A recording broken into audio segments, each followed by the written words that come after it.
Hello everyone, welcome back to our YouTube channel Opto-Cruisers। तो कैसे हो आप सब? आई होप आप सब लोग ठीक होगे, तंदुरुस्त होगे एंड खुश होगे। So today video is about the pseudophakia. आज हम डिस्कस करेंगे सूडोफेकिया क्या होता है, रिफ्रैक्टिव स्टेटस क्या रहता है सूडोफेकिया में, साइन ऑफ सूडोफेकिया क्या होता है एंड मैनेजमेंट क्या रहेगी। So without wasting your time let's start. First of all, pseudophakia होता क्या है? The condition of aphakia is corrected with an intraocular lens implant is called the pseudophakia और आर्टिफेकिया। अफेकिया क्या होता है? The lens has been removed. इसमें जो crystalline lens होता है हम उसको रिमूव करते हैं एंड उसकी जगह पे जो आर्टिफिशियल लेंस होता है जिसको हम इंट्राओकुलर लेंस कहते हैं उसको हम इम्प्लांट करते हैं एंड उसी कंडीशन को हम सूडोफेकिया और आर्टिफेकिया कहते हैं।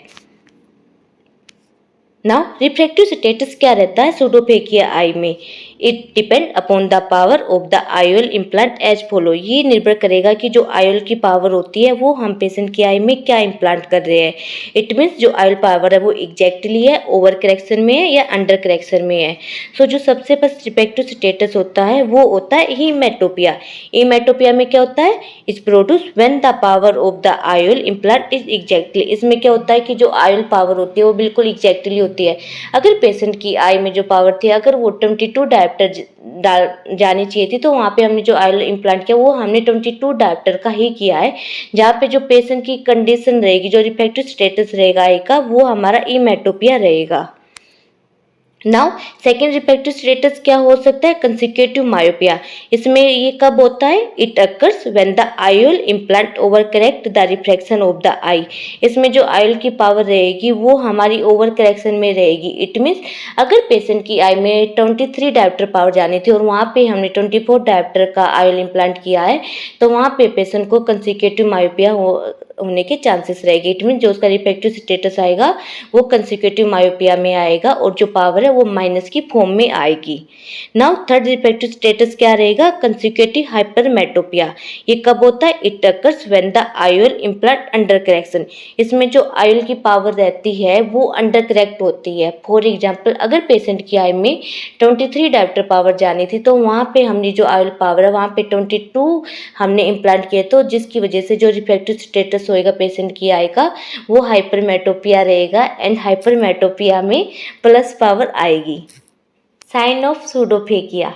अगर पेशेंट की आई में पीसी आयोल है, it means posterior chamber intraocular lens है, तो वहाँ पे हमें क्या क्या साइन दिखाई देगी मैं थोड़ा सा बता देती हूँ। जो आयोल होता है वो दो तरीके का होता है, PC IOL and AC IOL. जो एसी आयोल होता है वो एंटीरियर चैम्बर में इम्प्लांट किया जाता है और जो पीसी आयोल है वो पोस्टीरियर चैम्बर में इम्प्लांट किया जाता है। तो वहाँ पे हमें क्या क्या साइन दिखाई देगी?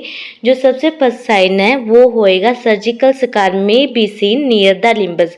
लिम्बस क्या होता है? जहाँ पे हमारा कॉर्निया और स्क्लेरा का जो जंक्शन होता है उस पॉइंट को हम लिम्बस कहते हैं एंड वहाँ पे हमें सर्जिकल स्कार दिखाई देगा। सेकंड क्या रहेगा? जो एंटीरियर चैम्बर है वो स्लाइटली डीपर रहेगा नॉर्मल की कंपैरिजन में।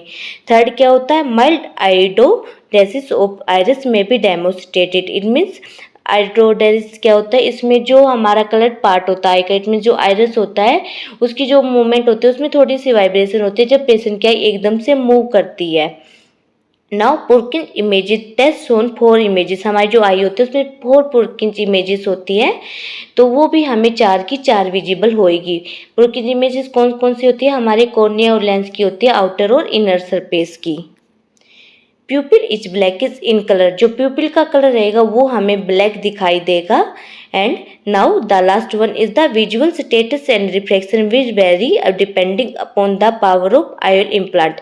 जो रिफ्रैक्शन और विजुअल स्टेटस रहेगा वो हमारी आयोल की पावर पर डिपेंड करेगा कि जो आयोल पावर है वो एग्जैक्टली थी अंडर करेक्शन में या ओवर करेक्शन में है। So this all are the sign of the pseudophakia with the PC IOL.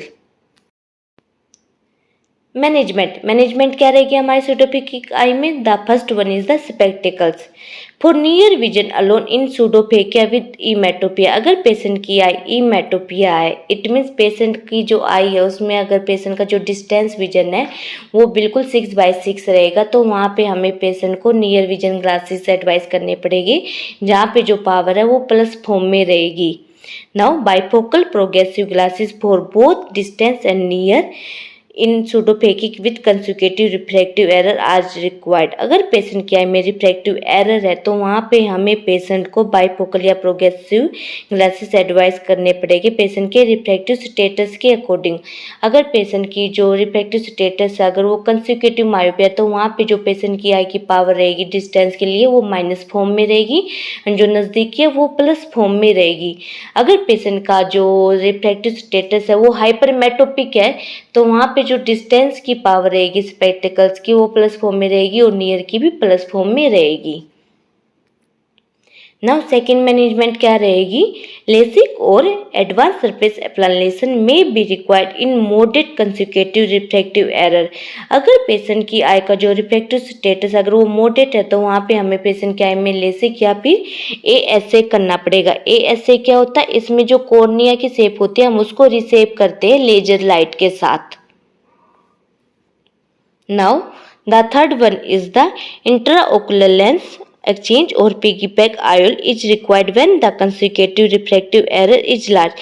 अगर पेशेंट का जो रिफ्रैक्टिव स्टेटस अगर वो लार्ज है तो वहाँ पे हमें आयोल एक्सचेंज भी करना पड़ सकता है। और सेकंड जो रहेगा ऑप्शन वो रहेगा हमारे पास पिगी पैक आयोल का। पिगी पैक आयोल क्या होता है, ऑलरेडी जो एक लेंस होता है उसके बिल्कुल सामने ही उसके इन फ्रंट में हम सेकेंड लेंस इम्प्लांट करेंगे जिसको हम पिगी पैक आयोल कहते हैं। जैसे कि आप डायग्राम में देख सकते हैं प्राइमरी लेंस के सामने ही हमें पिगी पैक आयोल इम्प्लांट किया है। And that's all about the pseudophakia. अगर आपको मेरा वीडियो पसंद आया हो तो don't forget to like share subscribe my channel and thank you guys for watching my video.